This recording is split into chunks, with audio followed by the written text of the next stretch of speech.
नमस्कार दोस्तों, मैं मिस्टर टी नायक आप सभी का नायक आईएएस एकेडमी पर तहे दिल से हार्दिक स्वागत करता हूं, हार्दिक अभिनंदन करता हूं। तो प्यारे साथियों, आज शिक्षा मनोविज्ञान के इस टॉपिक में हमारी ये 7वीं क्लास रहेगी और आज मैं कोशिश करूंगा पूरी कि आज इस क्लास के बाद में है जो कि इस टॉपिक को पूर्ण करने की कोशिश करेंगे। इसके बाद में नया टॉपिक जो मोटिवेशन है, अभी प्रेरणा, वो शुरू करेंगे, यानी कल के दिन है जो कि हम वो क्लास शुरू करने वाले हैं, यानी वो टॉपिक शुरू करेंगे। ठीक है, उसके बारे में बात करेंगे। तो चलिए बिना किसी देरी के सेशन को स्टार्ट करते हैं। और इससे पहले जो 6 क्लासें मैंने की है इसी टॉपिक पे, तो उसको अगर आप लोगों ने नहीं देखा है तो इसी चैनल के प्ले लिस्ट में जा करके आप लोग है जो कि शिक्षा मनोविज्ञान की जो प्ले लिस्ट बनी हुई है उसमें जा करके सारी क्लास को अच्छे से देख सकते हैं, बिल्कुल निःशुल्क। और अन्य जानकारी के लिए आप लोग है जो कि हमारे व्हाट्सएप नंबर है, इस पे मैसेज कर सकते हैं, ओनली व्हाट्सएप। और आपको निःशुल्क बिल्कुल पीडीएफ, किसी भी क्लास की अगर पीडीएफ आपको चाहिए निःशुल्क, तो आप क्या करेंगे, यानी निःशुल्क पीडीएफ प्राप्त करने के लिए 7410844058 इस पे है जो कि व्हाट्सएप मैसेज करें और आपको पीडीएफ प्रोवाइड करवा दी जाएगी। अन्यथा आप लोग है जो कि नायक आईएएस एकेडमी हमारा जो टेलीग्राम चैनल है उसको ज्वाइन करिए और उसमें आपका जो भी डाउट्स है, किसी भी चीज़ के बारे में कुछ पूछना है, किसी भी वैकेंसी के बारे में, तो आप लोग है जो कि वहाँ पे कमेंट कर सकते हैं, यानी आप वहाँ पे मैसेज कर सकते हैं। चलिए शुरू करते हैं, बिना किसी देरी के सेशन को स्टार्ट करते हैं। और एक पेन व कॉपी यानी आप पे नोटबुक ले करके बैठ जाए और जो भी नोट्स यहाँ पे साथ साथ बनवाए जाते हैं वो आप अच्छे से बनाते रहना।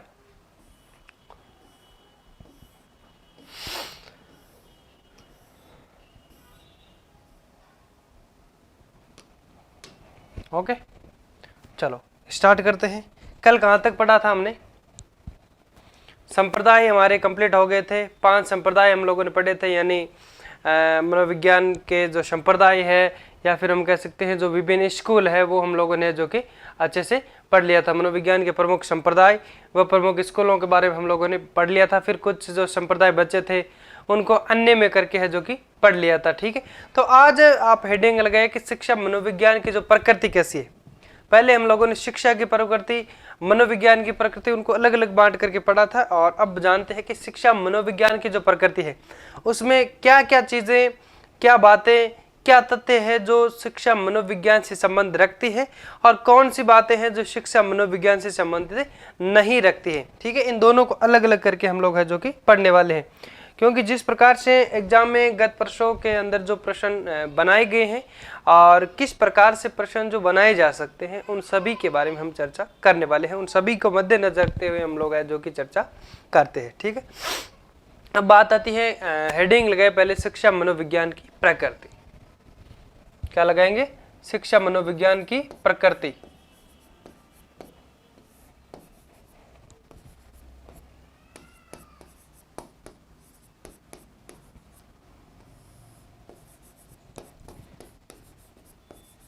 लगा दी हेडिंग, शिक्षा मनोविज्ञान की प्रकृति। ठीक है,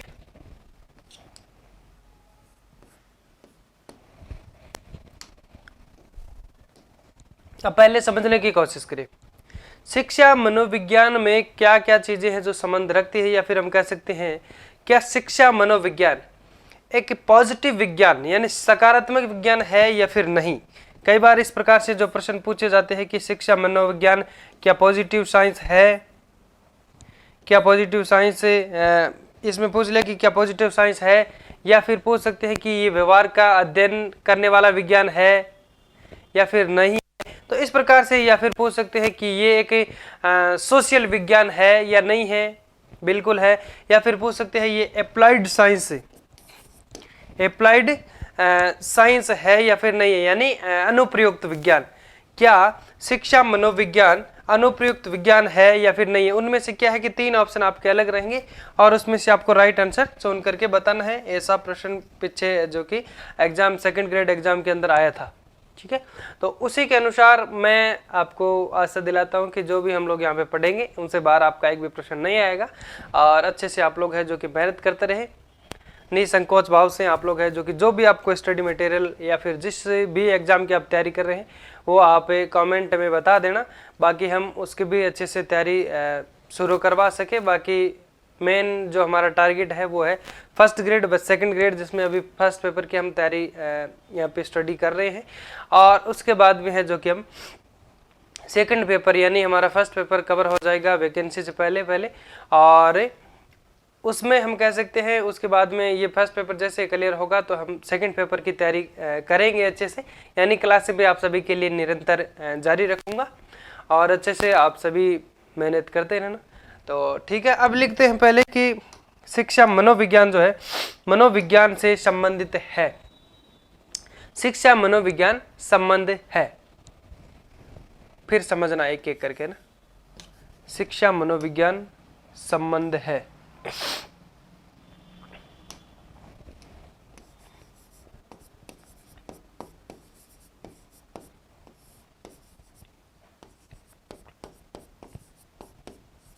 शिक्षा मनोविज्ञान का संबंध है, या फिर सीधा लिख दीजिए संबंध है। किससे है भाई?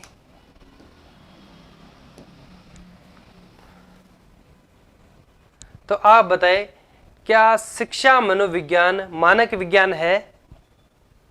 बताइए, है या नहीं है? क्या शिक्षा मनोविज्ञान आदर्श विज्ञान है? क्या शिक्षा मनोविज्ञान शुद्ध साइंस, शिक्षा मनोविज्ञान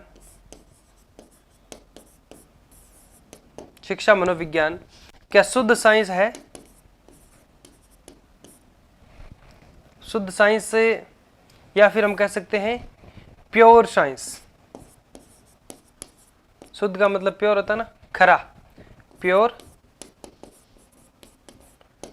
क्या शिक्षा मनोविज्ञान शुद्ध साइंस यानी प्योर साइंस, शुद्ध विज्ञान यानी प्योर साइंस है या फिर नहीं? या फिर इसके जगह जिस प्रकार से डाउट आपके जो बनते हैं वो हम कह सकते हैं कि जिस प्रश्न में जिस प्रकार से प्रत्येक विद्यार्थी के जो डाउट आते हैं वो ऐसा नहीं कि उससे के आते हैं, वो सभी के आते हैं, तभी तो वहाँ से प्रश्न बनते हैं। अब हमें पता है कि जैसे जिस प्रकार से आपके जो मन में डाउट आता है वो हमारे भी आता है। जब हम इस प्रश्न को तैयार करते हैं, जब इसको समझने की कोशिश करते हैं कि किस प्रकार से बच्चों को समझाना है, और इस प्रश्न को जब बच्चे पढ़ेंगे तो किस प्रकार से उनके मन में है जो कि भावना पैदा होगी कि ये है जो कि इसका राइट आंसर क्या होगा। ठीक है, अब एक तो होता है शुद्ध, एक यहीं पे आता है अशुद्ध।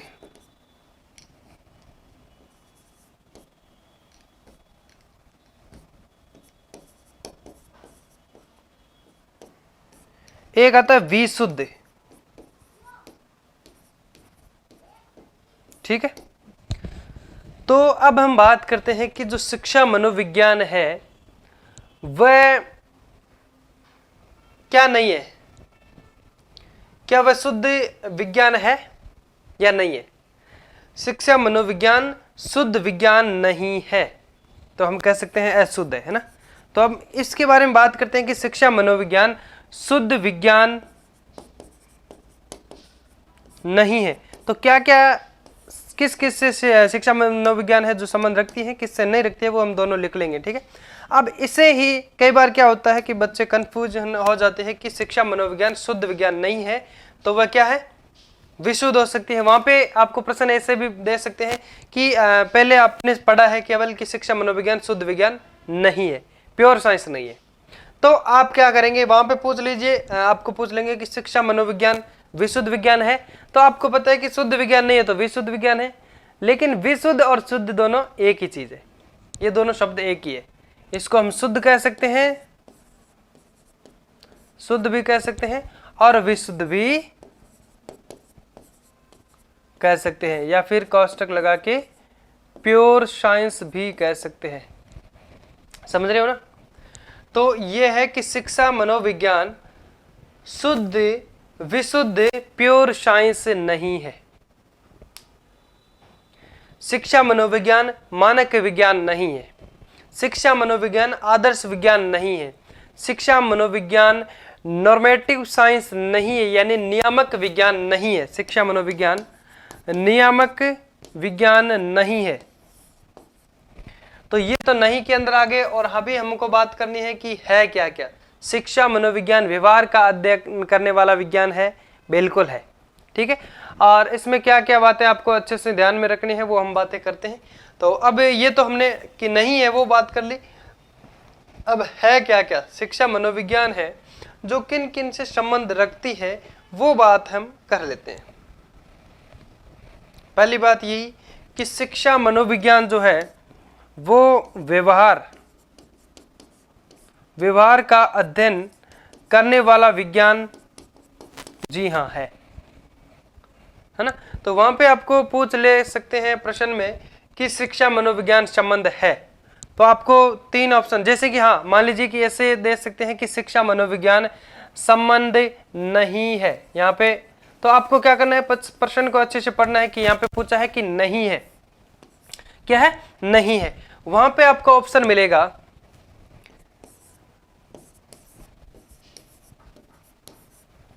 कि शिक्षा मनोविज्ञान मानक विज्ञान, नियामक विज्ञान,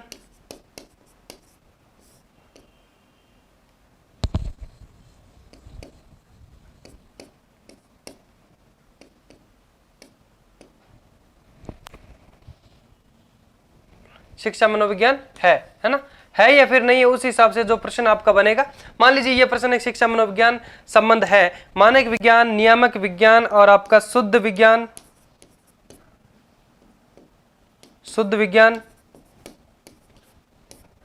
या आपको दे सकते हैं कि व्यवहार का अध्ययन करने वाला विज्ञान, या फिर चौथा ऑप्शन आपको मिल सकता है कि एक सकारात्मक विज्ञान, है ना, पॉजिटिव साइंस,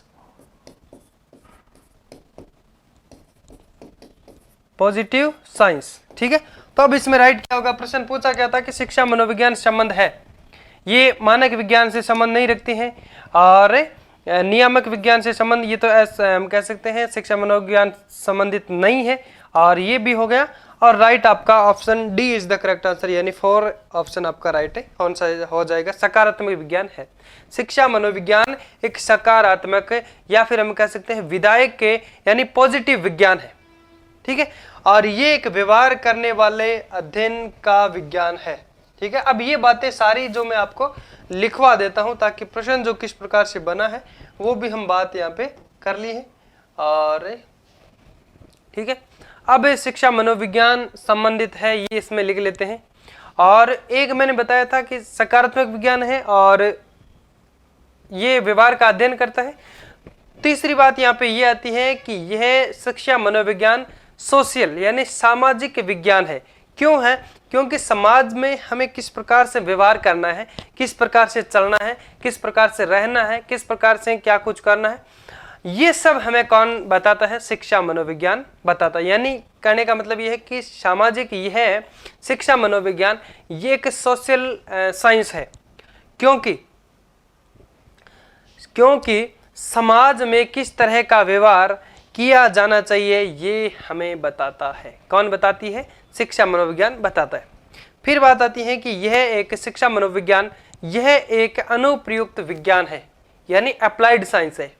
ये हमारे मन के अंदर, हमारे हम कह सकते हैं दिमाग के अंदर बात करें तो ये इस प्रकार से हमें बता सकती हैं क्योंकि कि हमें किस प्रकार से आगे कार्य करना है, भविष्य के अंदर क्या हमें कुछ करना है। तो ये मानसिक जो प्रक्रिया आती है ये शिक्षा मनोविज्ञान का ही उदाहरण माना जाता है। ये अनुप्रयुक्त विज्ञान है, अप्लाइड हम करके देख सकते हैं शिक्षा मनोविज्ञान को कि किस प्रकार से हमें है जो कि हमारा जीवन है जो कि जीना है, क्योंकि इसी के नियमों के सिद्धांतों के अनुसार हम भावी जीवन में प्रयोग इसका कर सकते हैं। तो इंपोर्टेंट करके इसको लिखना है कि ये एक अनुप्रयुक्त विज्ञान है। अब इनके बारे में 4 जो पॉइंट इसके बनते हैं वो लिख लेते हैं।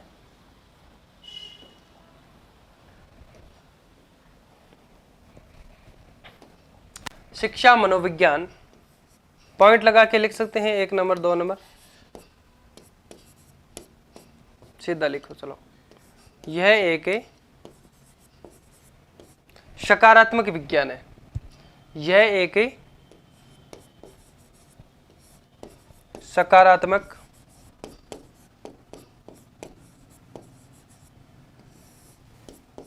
विज्ञान, या ऑब्लिक करके लिखो पॉजिटिव साइंस।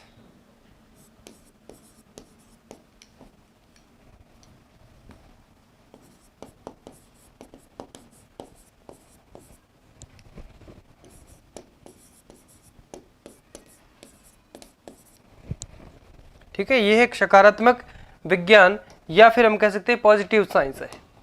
फिर दूसरा लिखो, यह व्यवहार का अध्ययन करने वाला विज्ञान है। ये व्यवहार का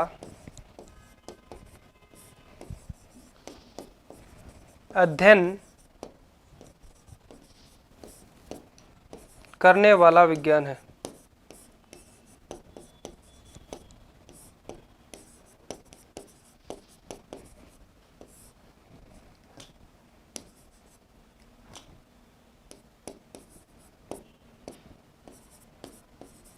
ठीक है, फिर तीसरा लिखो, यह सामाजिक यानी सोशल विज्ञान है, जो हमें यानी क्यों है, क्योंकि समाज में किस तरह का व्यवहार किया जाना चाहिए ये हमें बताता है। यह सामाजिक विज्ञान, सामाजिक या फिर कोष्टक में लिख दो सोशल, सोशल विज्ञान है। क्यों भाई?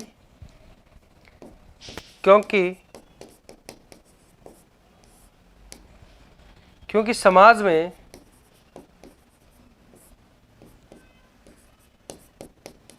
किस तरह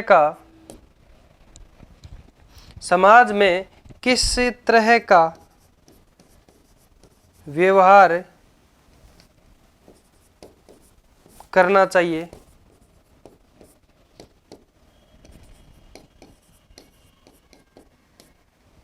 ये हमें कौन बताता है? शिक्षा मनोविज्ञान चाहिए, ये हमें बताता है।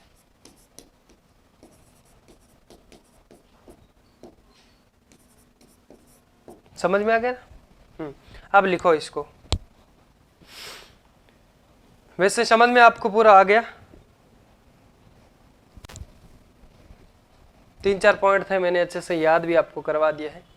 बस बात याद यहाँ पे ये रखनी है कि सकारात्मक विज्ञान है और व्यवहार का अध्ययन, ये तो हमने कई जगह पढ़ लिया है कि ये इसकी परिभाषा है वर्तमान के रूप में, और वास्तविक रूप से वर्तमान की बात करें तो क्या होगा?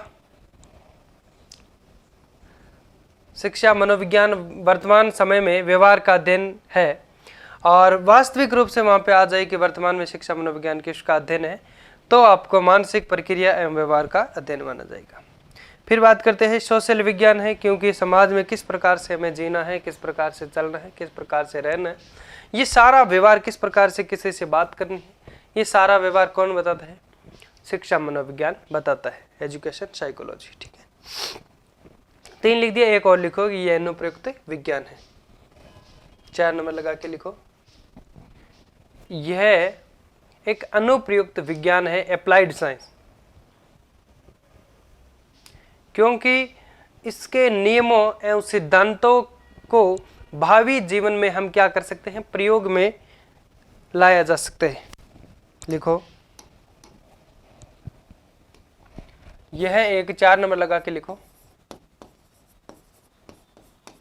यह एक अनुप्रयुक्त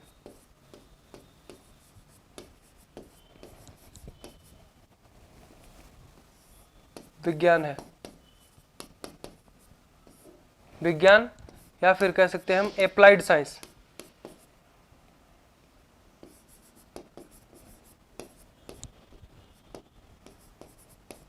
अप्लाइड साइंस है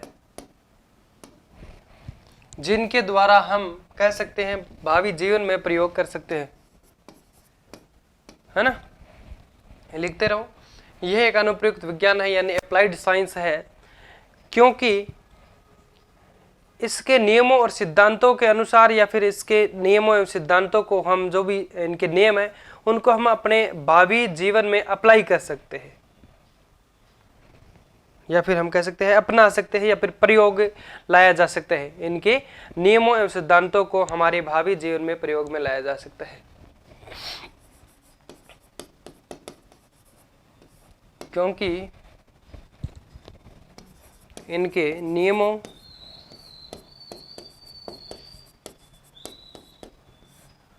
एवं सिद्धांतों को इनके नियमों एवं सिद्धांतों को हमारे भावी जीवन में या फिर हम भावी जीवन में हमारे भावी जीवन में प्रयोग ला सकते हैं, प्रयोग में ला सकते हैं।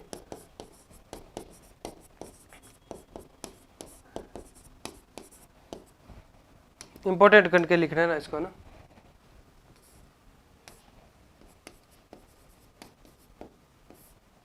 ठीक है ना, इंपॉर्टेंट है ये, है ना। अप्लाइड साइंस पूछेंगे कि क्या शिक्षा मनोविज्ञान अप्लाइड साइंस है या नहीं, लिख लिया यहां तक। अब लिखो कि शिक्षा मनोविज्ञान संबंध नहीं है। किससे शिक्षा मनोविज्ञान है जो संबंध नहीं रखती है। फिर 4 उसमें लिखते हैं पॉइंट, लिख दिया यहां तक। चलो नेक्स्ट, शिक्षा मनोविज्ञान संबंध नहीं है।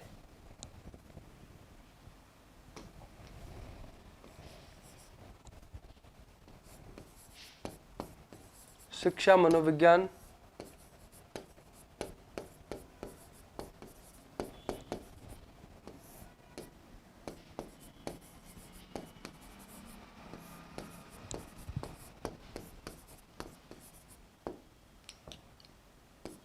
शिक्षा मनोविज्ञान किससे संबंधित नहीं रखते हैं। शिक्षा मनोविज्ञान एक मानक विज्ञान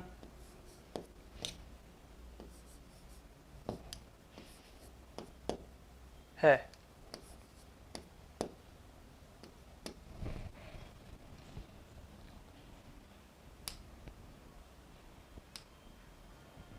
शिक्षा मनोविज्ञान एक मानक आदर्श विज्ञान नहीं है, मानक विज्ञान नहीं है, शुद्ध विज्ञान नहीं है और नियामक विज्ञान नहीं है। ठीक है, अब लिखते रहो।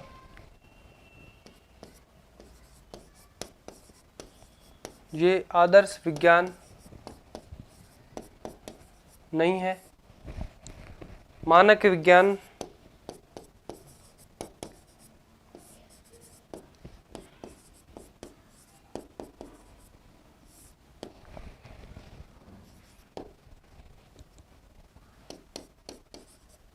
शुद्ध विशुद्ध दोनों लिखवा रहा हूं ना, शुद्ध विशुद्ध विज्ञान या फिर कोष्टक में लिखो, ऑब्लिक करके लिख सकते हो, प्योर साइंस।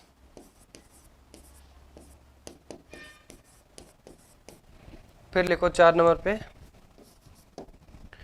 शिक्षा मनोविज्ञान नियामक विज्ञान, नियामक विज्ञान यानी नॉर्मेटिव साइंस। शिक्षा मनोविज्ञान नियामक विज्ञान भी नहीं है, नॉर्मेटिव साइंस। कोष्टक में लिख दो, नॉर्मेटिव साइंस। ठीक है, तो ये 2 वैसे इंपॉर्टेंट करके लिख लेना, एक तो 3 नंबर, एक 4 नंबर इंपॉर्टेंट। ठीक है, एक ये नॉर्मेटिव और एक आपका प्योर साइंस। अब लिखिए फटाफट से, फिर शिक्षा मनोविज्ञान का क्षेत्र पढ़ते हैं।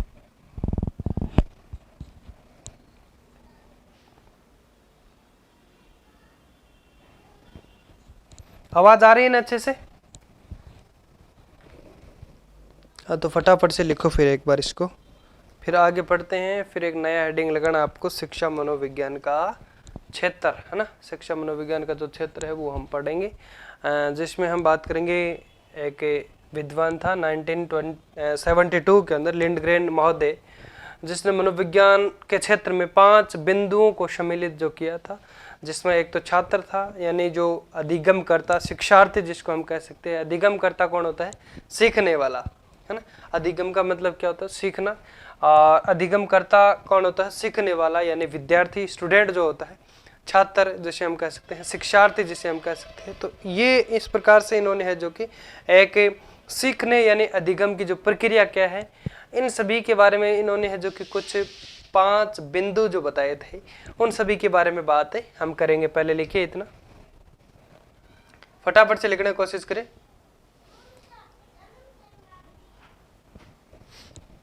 ठीक है, लिख दिया होगा।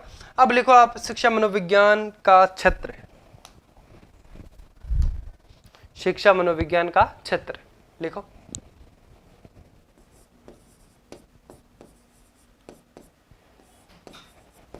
शिक्षा मनोविज्ञान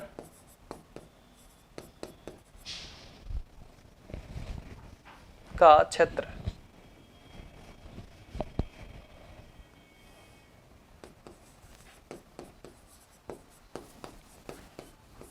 ठीक है, अब समझते हैं इसमें, इससे संबंधित हम कह सकते हैं इसका मूल्यांकन, मापन, और इस प्रकार से सारे जो 5 बिंदु बताए थे 1972 में किसने दिए थे, 5 बिंदुओं को सम्मिलित किया था लिंडग्रेन महोदय ने 1975 में 5 बिंदुओं को सम्मिलित किया था। अब वो 5 बिंदु कौन कौन से हैं उनके बारे में हम बातें अच्छे से करने वाले हैं। पहले एक लाइन लिखो तो लिख दो कि लिंडग्रेन महोदय ने 1972 में शिक्षा मनोविज्ञान के क्षेत्र में 5 बिंदुओं को सम्मिलित किया था। लिंडग्रेन महोदय ने, फिर से बोल रहा हूं लाइन, लिंडग्रेन महोदय ने 1972 में शिक्षा मनोविज्ञान के क्षेत्र में, लिखो, लिखवा देता हूं मैं, लिंडग्रेन महोदय ने 1972 में शिक्षा मनोविज्ञान के क्षेत्र में, शिक्षा मनोविज्ञान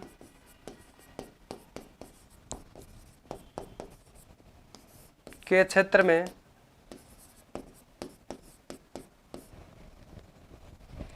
के क्षेत्र में 5 बिंदुओं को सम्मिलित किया था।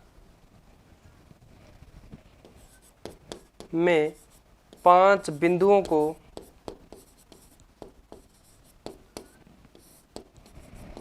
सम्मिलित किया था।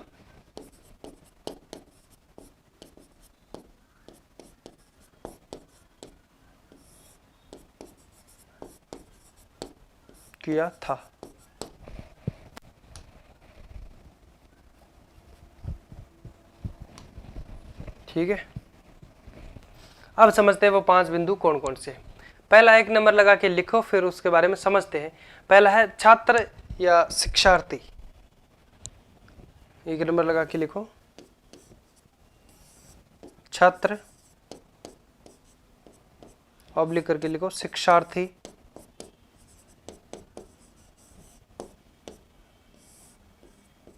फिर डैश करके इसमें समझते हैं। पहले समझने की कोशिश करो, ठीक है, कि छात्र जो होता है शिक्षा का मुख्य केंद्र बिंदु माना जाता है। शिक्षा का जो मुख्य केंद्र बिंदु है वो कौन माना जाता है, छात्र माना जाता है। फिर इसमें बात आती है कि इसकी जो शिक्षण आवश्यकताएं होती है, जिस भी प्रकार की छात्र की शिक्षण आवश्यकता होती है उनको ध्यान में रखते हुए, या फिर हम कह सकते हैं उनको मद्देनजर रखते हुए, शिक्षा मनोविज्ञान का जो सही तरीका है, किस प्रकार से उनको पढ़ाना चाहिए, किस प्रकार से उनको जो भी पाठ्य सामग्री है या फिर जो भी पाठ है उसको समझाना चाहिए, सही तरीके का उपयोग करके उसको है जो कि समझाया जाना चाहिए। और शिक्षा मनोविज्ञान का जो सही तरीका है वो बच्चे पे अप्लाई करना चाहिए। ठीक है, तो ये पहला जो कि हम कह सकते हैं बिंदु उन्होंने बताया है कि शिक्षार्थी जो छात्र के लिए उपयोगी है, यानी उसके आवश्यकता के अनुसार है जो कि शिक्षा मनोविज्ञान के जो हम कह सकते हैं तरीके हैं उनको अपनाया जाना चाहिए। ठीक है, पहले लिख दो इसमें कि छात्र या शिक्षा का मुख्य केंद्र बिंदु कौन है, छात्र है ना। शिक्षा का केंद्र बिंदु मुख्य है, जो कि मुख्य केंद्र बिंदु कौन है, छात्र है। और इसकी शिक्षण आवश्यकताओं को ध्यान में रखते हुए है जो कि शिक्षा मनोविज्ञान के सही तरीके को प्रयोग में लाया जाना चाहिए या फिर प्रयोग किया जाना चाहिए। चलो लिखते,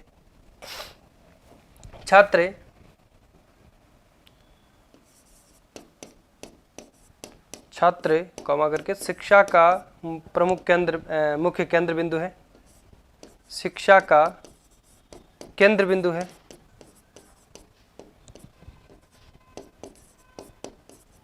बिंदु है। ठीक है, छात्र, या कॉमा लगा के लिखना, छात्र शिक्षा का मुख्य केंद्र बिंदु है। ठीक है, शिक्षा का मुख्य केंद्र बिंदु है, मुख्य लगा दो वैसे, शिक्षा का मुख्य केंद्र बिंदु है। फिर यहां लिखो आगे, इसकी शिक्षण आवश्यकताओं को ध्यान में रखकर शिक्षा मनोविज्ञान का सही तरीके से उपयोग करना या फिर किया जाता है। इसकी शिक्षण आवश्यकताओं, इसकी शिक्षण आवश्यकताओं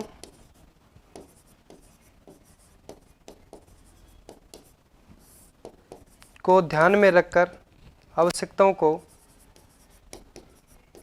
ध्यान में रखकर शिक्षा मनोविज्ञान का, शिक्षा मनोविज्ञान के सही तरीके का उपयोग किया जाता है। शिक्षा मनोविज्ञान के सही तरीके से उपयोग किया जाना चाहिए। सही तरीके, शिक्षा मनोविज्ञान का सही तरीके से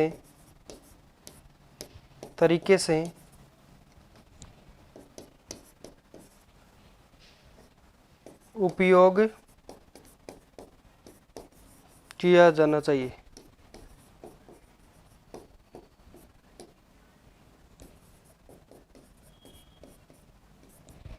ठीक है,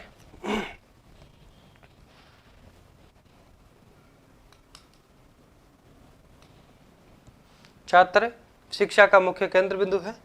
इसकी शिक्षण आवश्यकता है। इसकी शिक्षण आवश्यकताओं को ध्यान में रखते हुए शिक्षा मनोविज्ञान का जो सही तरीका है उससे उसका उपयोग किया जाता है, या फिर सही शिक्षण के सही जो तरीका है शिक्षा मनोविज्ञान सही तरीके से उपयोग किया जाना चाहिए। ये पहला इनका बिंदु था। किनका था? लिंडग्रेन महोदय, जिन्होंने 1972 में ये बिंदु सम्मिलित किए थे या फिर प्रतिपादित किए थे। फिर बात करते हैं 2 नंबर जो बिंदु आता है, पहले लिखिए इसके बारे में, फिर बात करते हैं आगे।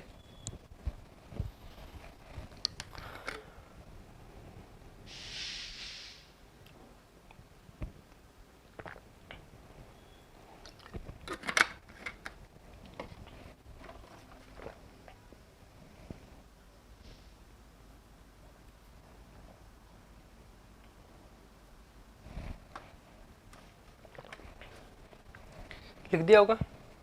चलो अब 2 नंबर लगा के लिखो आप, सीखने यानी अधिगम की प्रक्रिया। 2 नंबर लगा के, सीखने व अधिगम की प्रक्रिया। सीखना किसे कहते हैं? अधिगम को कहते हैं। अधिगम किसको कहते हैं? सीखने को कहते हैं। सीखना ऑब्लिक करके लिख सकते हैं, या फिर वह अधिगम की प्रक्रिया।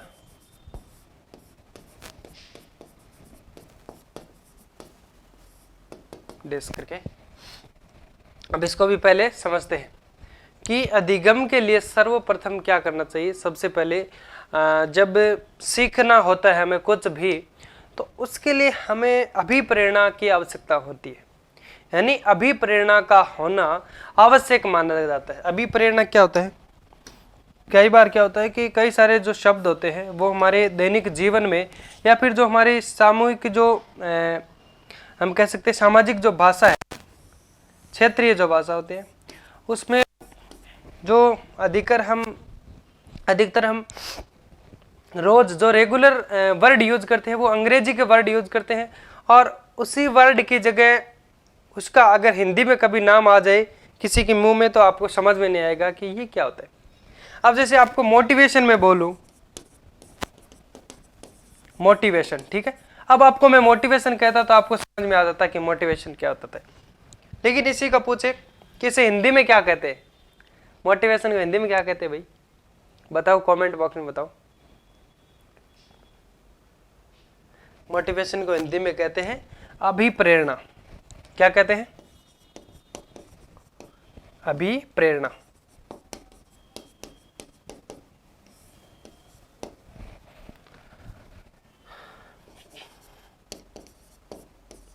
तो आप बताओ फिर इसको क्या कहते हैं, अभिवृद्धि को क्या कहते हैं अंग्रेजी में? अभिवृद्धि को इंग्लिश में क्या कहते हैं?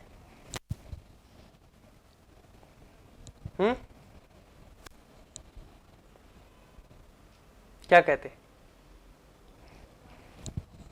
विकास। विकास को इंग्लिश में क्या कहते हैं? इन दोनों में कंफ्यूजन रहती है, अभिवृद्धि और विकास। विकास को कहते हैं डेवलपमेंट,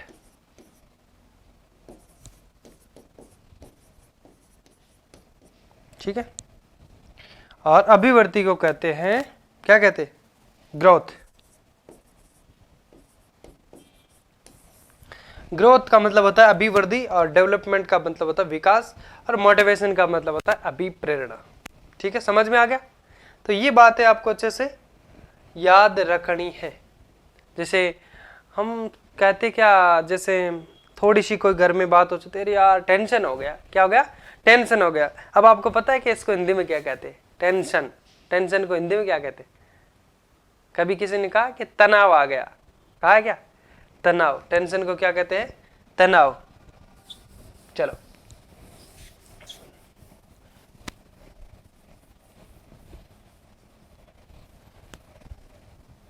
आपके जब एग्जाम में प्रश्न आ जाए तनाव, तनाव नाम आ जाए ना, तो आपको समझ में नहीं आता कि तनाव यार क्या होता है।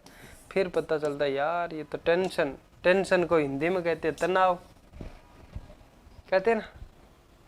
और चलो, वैसे मैं आपको आगे पढ़ाऊंगा मनोविज्ञान, धीरे धीरे हम पूरा इसको करेंगे। तो बहुत सारे प्रश्न जो आपके हम कह सकते हैं, जो आप रेगुलर जो वर्ड यूज करते हैं, आप इंग्लिश के करते हैं, लेकिन उसको हिंदी में क्या कहते हैं? जैसे कहते हैं ना, मेरी पर्सनैलिटी देखो ना, पर्सनैलिटी, तो पर्सनैलिटी को हिंदी में क्या करते हैं, क्या कहते हैं? पर्सनैलिटी। पर्सनैलिटी को हिंदी में क्या कहते हैं बताइए?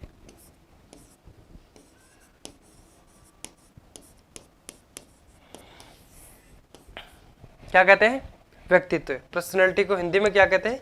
व्यक्तित्व। तो इस प्रकार से सारे शब्द जो हम आगे पढ़ने वाले हैं, धीरे धीरे करके सभी आपके नोट्स के रूप में बन जाएंगे ना। चलो, अब 2 नंबर हम बात करते हैं, सीखने व अधिगम की जो प्रक्रिया है वो लिंडग्रेन महोदय ने किस प्रकार से दिया है। ये विचार इस प्रकार से दिया है कि अधिगम के जो नए, या फिर अधिगम के लिए यानी सीखने के लिए सबसे पहले हमें किसकी आवश्यकता होती है, या फिर हम कह सकते हैं मोटिवेशन, अभिप्रेरणा का होना आवश्यक माना गया है। फिर बात करते हैं कि अधिगम की प्रक्रिया में, सीखने की प्रक्रिया में छात्र जो होता है वो नए नए संप्रदायों की जानकारी प्राप्त करता है, यानी नए नए कॉन्सेप्ट जानता है ना। जहां भी जाता है, जहां भी कुछ भी सीखता है, तो नया नया कुछ भी सीखने को उसे मिलता है। ठीक है, तो चलो लिखते हैं कॉन्सेप्ट, यानी नए नए तरीका है जो कि सीखता है, नई नई विधियों से कुछ भी सीखने की कोशिश करता है। अब लिखो आप, अधिगम की प्रक्रिया। अधिगम के लिए सबसे पहले अभिप्रेरणा का होना आवश्यक है, या फिर यहाँ लिए ऐसे लिख सकते हैं कि सीखने के लिए, अधिगम के लिए सर्वप्रथम,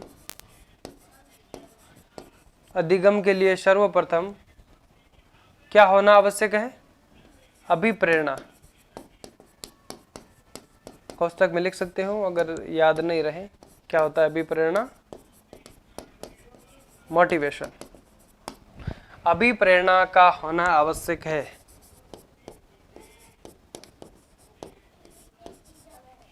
होना आवश्यक है। ठीक है, फिर लिखो आगे, अधिगम की प्रक्रिया में छात्र नए नए संप्रदायों को सीखता है, या फिर हम कह सकते हैं नए नए संप्रदायों की जानकारी प्राप्त करता है। अधिगम की प्रक्रिया में अधिगम की प्रक्रिया में छात्र नए नए संप्रत्यों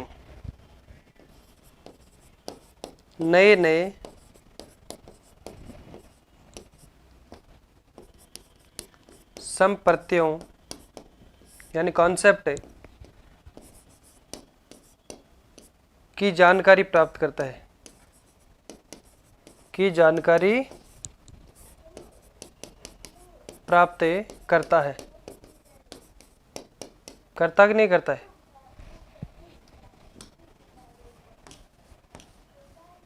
नई नई चीजें कहीं ना कहीं सीखने से उनको मिलती है, सीखने के लिए मिलती है।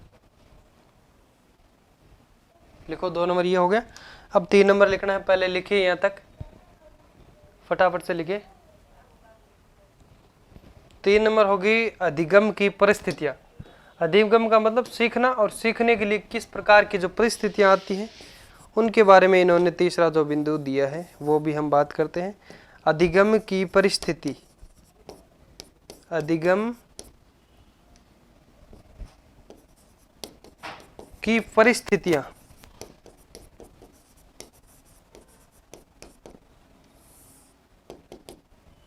अधिगम की परिस्थितियां या फिर परिस्थिति, अधिगम की परिस्थिति या फिर परिस्थितियां लिख सकते हैं, परिस्थिति लिख सकते हैं, कोई दिक्कत नहीं है। वैसे परिस्थिति लिख दो ना, अधिगम की परिस्थिति।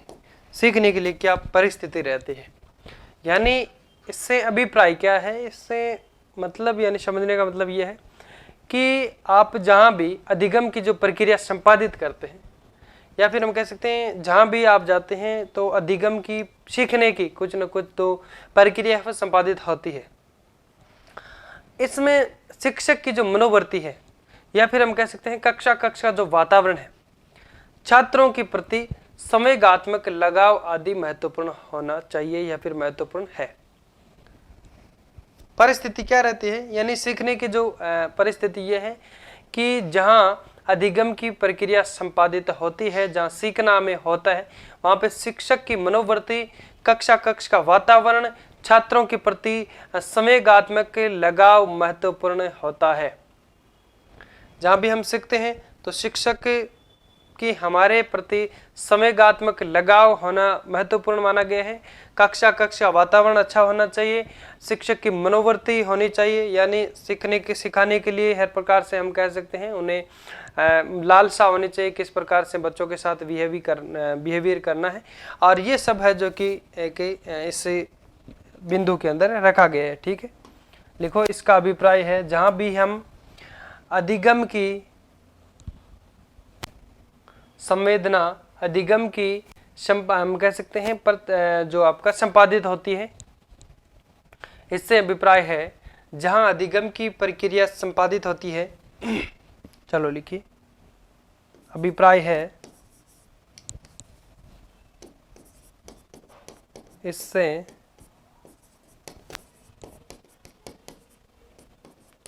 अभिप्राय है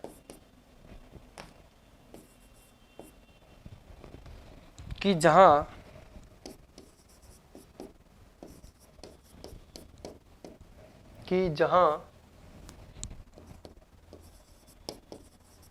अधिगम की प्रक्रिया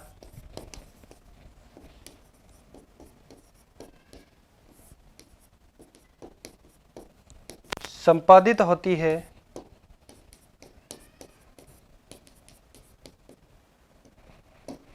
वहां पर शिक्षक की मनोवृत्ति होती है। इसमें शिक्षक की मनोवृत्ति, कक्षा वातावरण, ये सब अनुकूल होना चाहिए, बच्चे के अनुकूल होना चाहिए। और शिक्षक की छात्रों के प्रति संवेगात्मक लगाव होना चाहिए। लिख दिया यहाँ तक संपादित है। चलो यहीं पे लिख देता हूँ।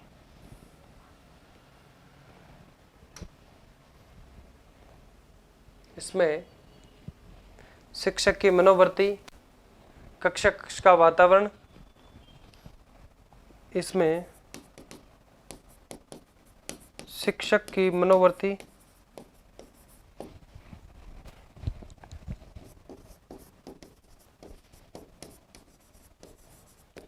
मनोवृत्ति कॉमा कक्षा कक्ष का वातावरण, कक्षा कक्ष का वातावरण, छात्रों के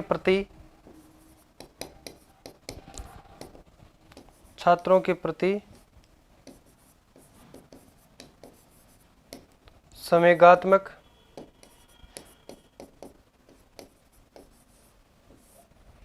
होना महत्वपूर्ण है, यानी अनुकूल होना चाहिए बच्चों के, तभी वह कुछ सीख पाएंगे। संवेगात्मक लगाव आदि महत्वपूर्ण है।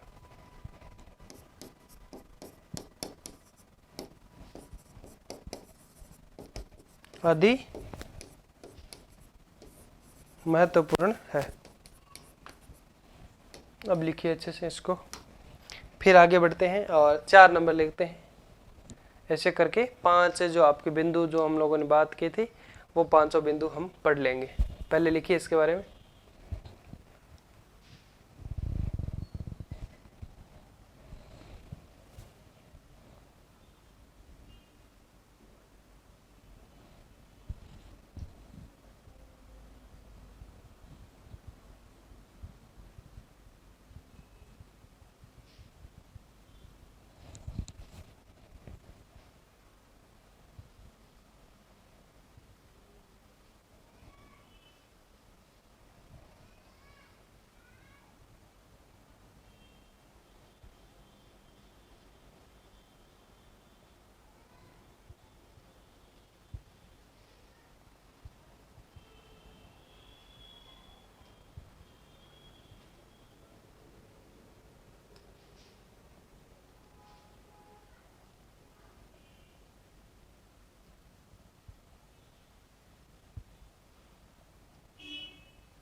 लिखिए फटाफट से।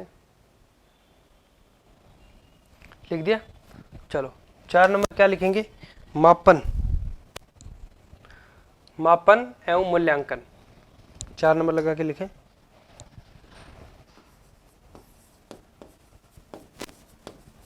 मापन एवं मूल्यांकन।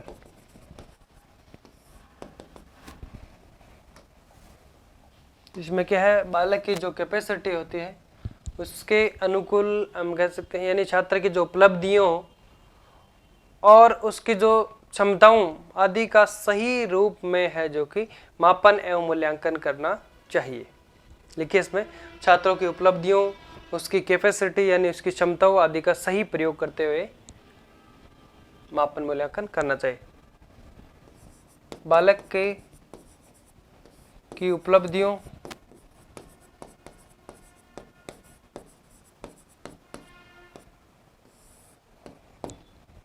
एवं इनके, या फिर हम कह सकते हैं बालक की जो कैपेसिटी होती है, यानी बालक की क्षमताओं आदि का, बालक की क्षमताओं आदि का सही प्रयोग करते हुए, आदि का सही रूप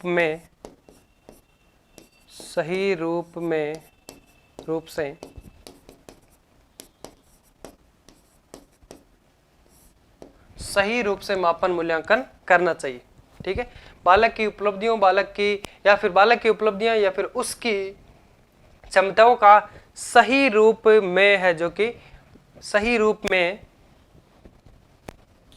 मापन मूल्यांकन करना चाहिए। सही रूप में मापन मूल्यांकन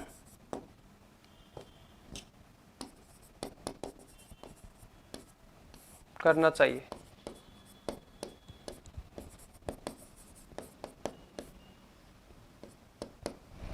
ठीक है, ये हो गया आपका चौथा पॉइंट, चौथा बिंदु हो गया। 5वां लिखना है आपको। पहले चौथा लिखिए। 5वें में क्या है? निर्देशन एवं मानसिक स्वास्थ्य। निर्देशन एवं मानसिक स्वास्थ्य।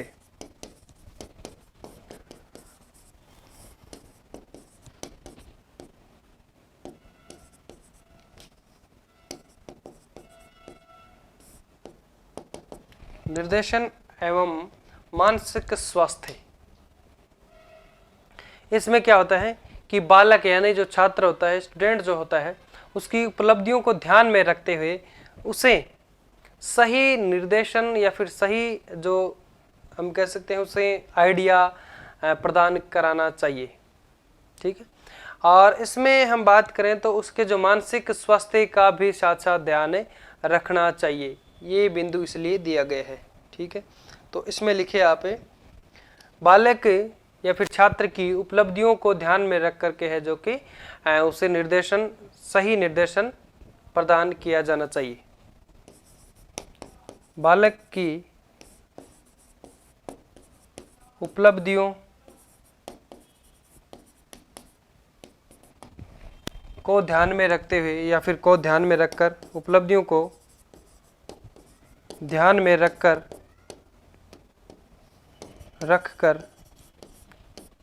उसे सही निर्देशन किया जाना चाहिए या फिर दिया जाना चाहिए। उसे सही निर्देशन दिया जाना चाहिए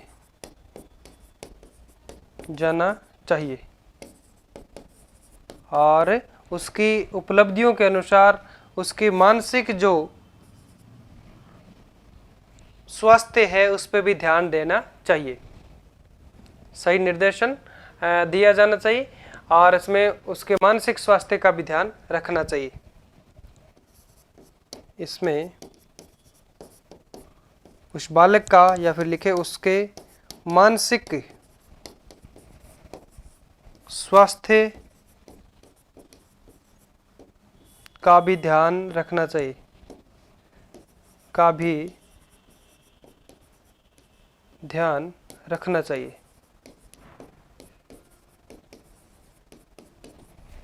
ठीक है, तो ये हमारे 5 बिंदु जो लिंडग्रेन महोदय ने 1972 के अंदर जो प्रतिपादित किए या फिर जो सम्मिलित किए थे, वो 500 बिंदु हम लोगों ने पढ़ लिए हैं। और फिर अन्य करके कुछ लिख लेते हैं, 4-5 बिंदु और लिखते हैं। लिख दिया यहाँ तक? लिखिए फटाफट से पहले, फिर अन्य लिखते हैं।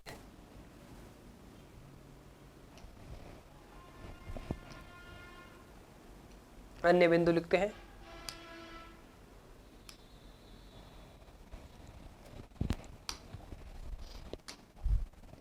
अन्य करके लिखो यहाँ पे।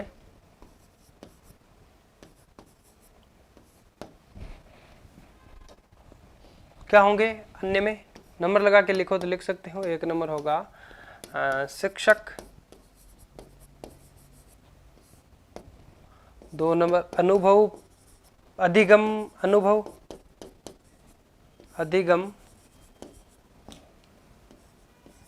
अनुभव, और फिर 3 नंबर लिखो आप व्यक्तिगत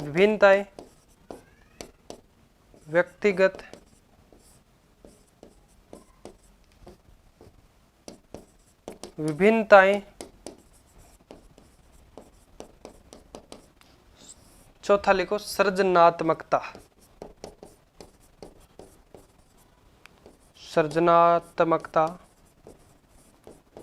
ये 4 बिंदु लिख दो आप अन्य के अंदर।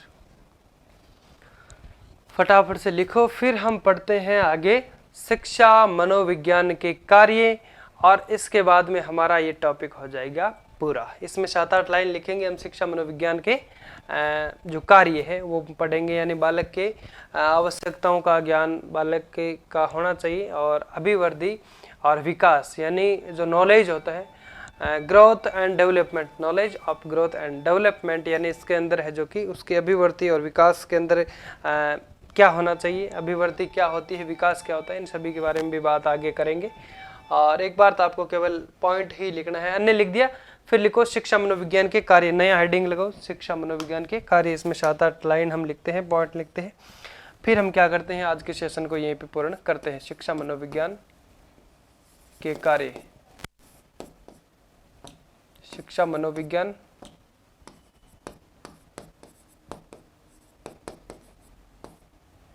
के कार्य क्या कार्य होते हैं भाई शिक्षा मनोविज्ञान के? ठीक है, अब समझते हैं। देखिए, बालक की आवश्यकताओं का ज्ञान कौन कराता है? शिक्षा मनोविज्ञान। अभिवृद्धि एवं विकास का ज्ञान, सीधा केवल लिखना है, बाकी इसमें समझने की जरूरत है नहीं। और शिक्षा मनोविज्ञान के कार्य पूछे तो इनमें से आपको राइट करना है।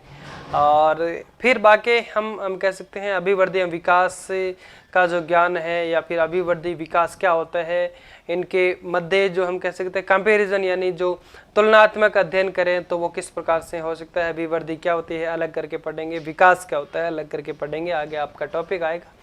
फिर बात आते हैं कि बालक का जो सर्वांगीण विकास है, जिसमें शारीरिक विकास हो सकता है, मानसिक हो सकता है, संवेगात्मक हो सकता है, सामाजिक हो सकता है, संज्ञानात्मक हो सकता है, पेशीय विकास हो सकता है, ये सभी इसी के अंदर आते हैं सर्वांगीण विकास के अंदर। फिर बात आती है, अगला टॉपिक पॉइंट आता है इसमें कार्य के अंदर कौन सा है? व्यक्तिगत विभिन्नताओं का ज्ञान। ये बालक के क्या शिक्षा मनोविज्ञान की दृष्टि से, शिक्षा मनोविज्ञान का ज्ञान होने के कारण वे व्यक्तिगत विभिन्नताएं, व्यक्ति के बीच में विभिन्न रूप से उसको समझने की शक्ति शिक्षा मनोविज्ञान उसको दिलाता है। कि जैसे बालक किसके माध्यम से, यानी अपने मानसिक रूप से किसी को समझ सकता है कि ये बच्चा है या फिर बड़ा है या फिर बूढ़ा है या फिर महिला है या फिर लड़की है। ये समझ जो होती है वो उसको है, जो कि ये शिक्षा मनोविज्ञान का ही हम कह सकते हैं उदाहरण माना जाता है। और बुद्धि एवं सृजनात्मकता का ज्ञान, और मापन एवं मूल्यांकन है, निर्देशन है, अभिप्रेरणा, ये सभी हम लोगों ने अभी पढ़ी है। छात्रों के खेल एवं स्वास्थ्य को बेहतर बनाने के सुझाव प्रदान करना शिक्षा मनोविज्ञान का उदाहरण है। और शिक्षक को शिक्षण विधियों का तकनीकी की जानकारी उपलब्ध कराना भी किसका कार्य है? शिक्षा मनोविज्ञान का कार्य माना जाता है। अब एक एक करके है जो कि इन सभी को हम पहले लिखते हैं। एक तो लिखो पहले बालक की आवश्यकताओं का ज्ञान। बालक की आवश्यकताओं का ज्ञान,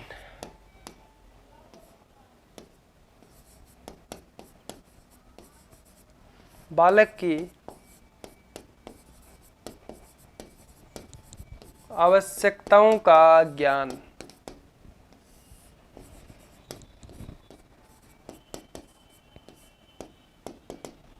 अच्छा ठीक है, बालक की आवश्यकताओं का ज्ञान हो गया। फिर लिखो आप अभिवृद्धि एवं विकास का ज्ञान। अभिवृद्धि एवं विकास का ज्ञान,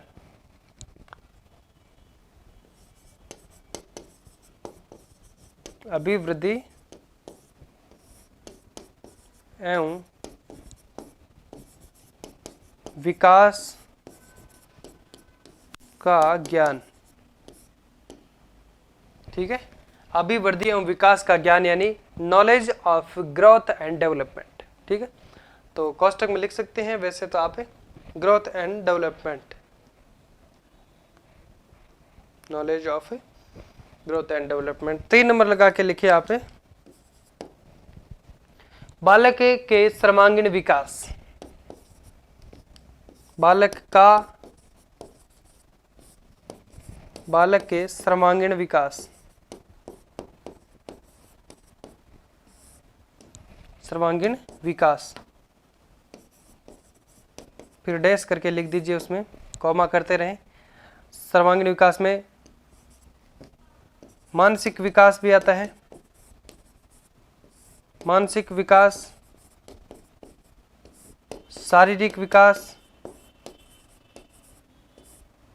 मानसिक शारीरिक कॉमा कर दो, वैसे सभी में विकास लिखना जरूरी है नहीं। सामाजिक होता है, सामाजिक, संज्ञानात्मक, संज्ञानात्मक, संवेगात्मक, है ना। बालक के सर्वांगीण विकास मानसिक विकास हो सकता है, शारीरिक विकास हो सकता है, संवेगात्मक हो सकता है, संज्ञानात्मक हो सकता है, पेशीय हो सकता है। ये सभी है जो किसी के अंदर शामिल होता है। कौन सा लिख दिया? संज्ञानात्मक। एक और लिखो संवेगात्मक, लिखा तो नहीं ना पीछे? संवेगात्मक विकास और पेशीय विकास आदि। पेशीय विकास आदि।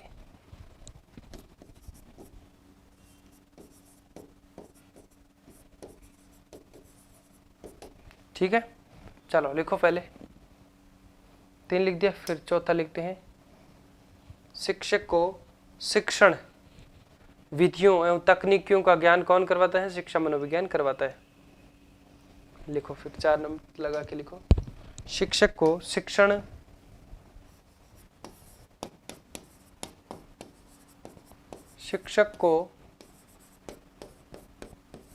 शिक्षण विधियों व तकनीकी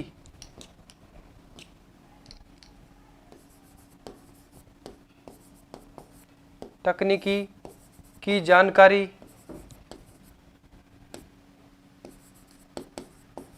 उपलब्ध कराना।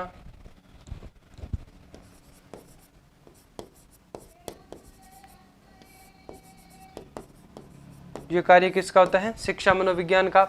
फिर 5 नंबर लगा के लिखे आप, छात्रों के खेल एवं स्वास्थ्य को बेहतर बनाने के सुझाव प्रदान कराना।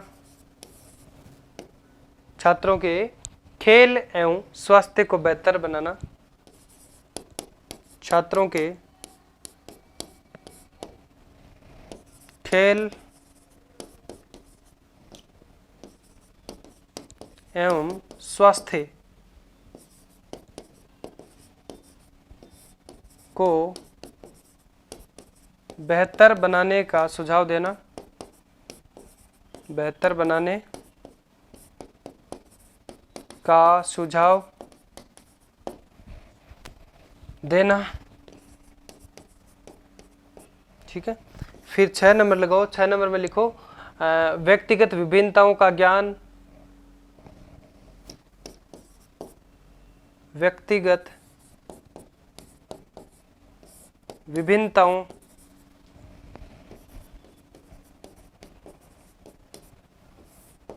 का ज्ञान। फिर निर्देशन, 7 नंबर निर्देशन। मापन मूल्यांकन, 7 लिख दिया क्या? 8 नंबर लिखो मापन मूल्यांकन। बुद्धि व सृजनात्मकता का ज्ञान। अभिप्रेरणा।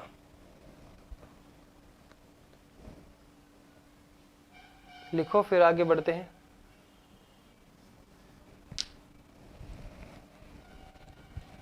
लिख दिया यहां तक? 7 हो गए ना। चलो 8 नंबर लिखो।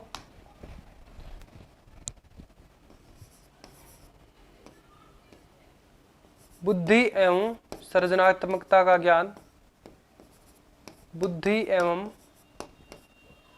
सृजनात्मकता का ज्ञान।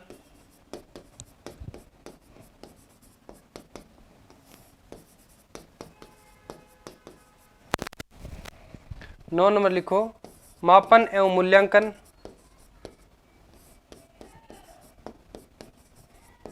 मूल्यांकन। और 10 नंबर होगा आपका अभिप्रेरणा।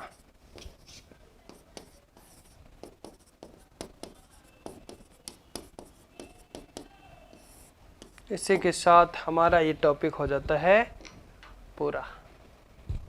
लिख दिया? ये लिखो पहले, बुद्धि एवं सृजनात्मकता का ज्ञान। एक बार फिर से बताऊं आपको क्या होगा?